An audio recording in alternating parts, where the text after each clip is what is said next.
तो फ्रेंड्स ये प्रश्नावली 8.1 का क्वेश्चन नंबर 11 है। तो क्वेश्चन नंबर 11 क्या रहा है कि बताइए निम्नलिखित कथन सत्य है या असत्य है। कारण सहित अपने उत्तर भी इसमें देना है, ठीक है। तो अब इसमें कारण भी आपको बताना है कि आपका ये कथन सत्य है, मतलब ट्रू एंड फॉल्स जिसको हम इंग्लिश में कहते हैं, ठीक है। तो सबसे पहले देखते हैं कि क्या लिखा हुआ है। सबसे पहले 10a का मान सदैव 1 से कम होता है।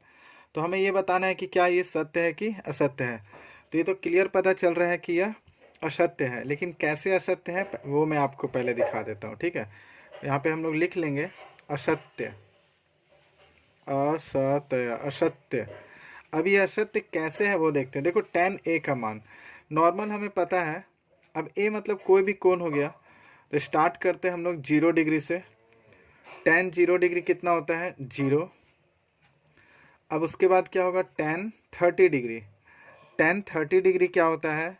1/√3, ठीक है, 1/√3। ये दोनों तो चलो समझ में आ रहा है। उसके बाद क्या है? 45 डिग्री। 45 डिग्री कितना होता है? 1 होता है। मतलब अभी भी 1 से कम का कुछ चांस तो दिख रहा है। लेकिन अब मेन चीज़ पे देखते हैं, फोकस करते हैं। 60।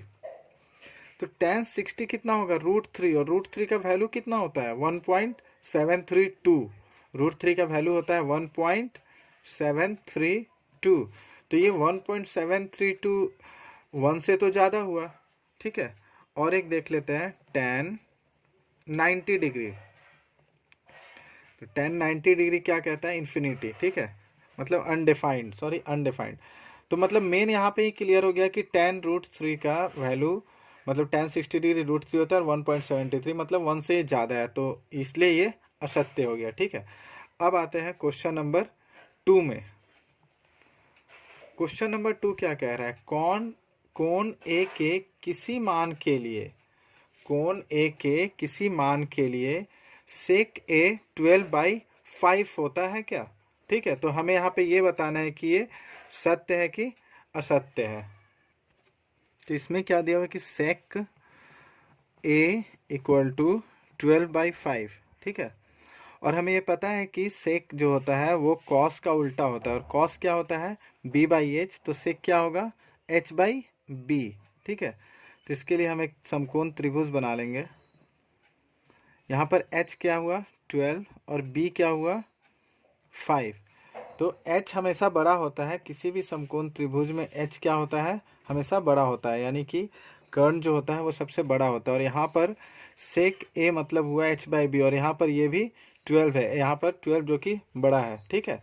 तो इसीलिए यहाँ पर ये वाला जो हो गया, ये हो गया सत्य, ठीक है।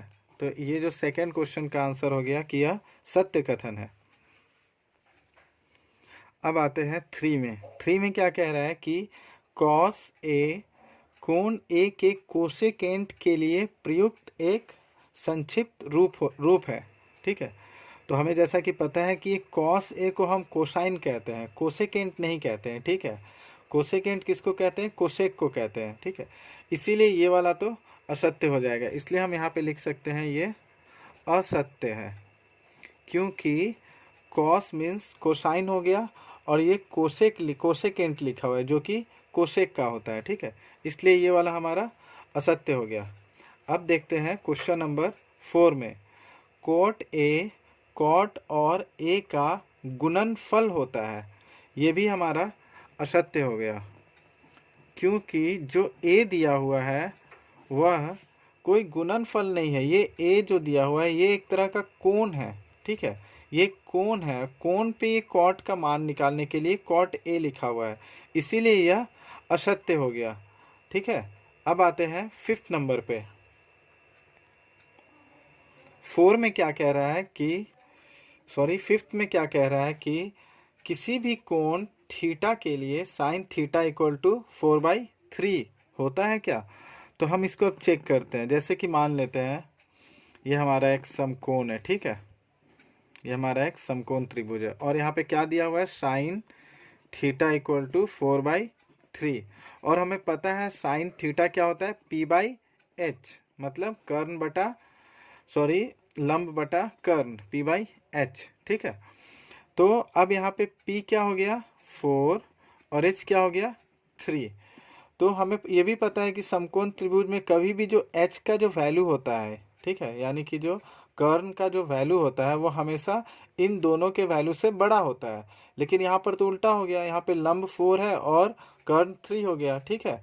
तो इसीलिए यह क्या हो गया, ये असत्य हो गया, असत्य। ठीक है, तो इस तरह से ये हमारा ये पूरा खत्म हुआ, ये क्वेश्चन नंबर 11 भी फिनिश हो गया और यही लास्ट क्वेश्चन था इस एक्सरसाइज का। ठीक है, ओके, थैंक यू।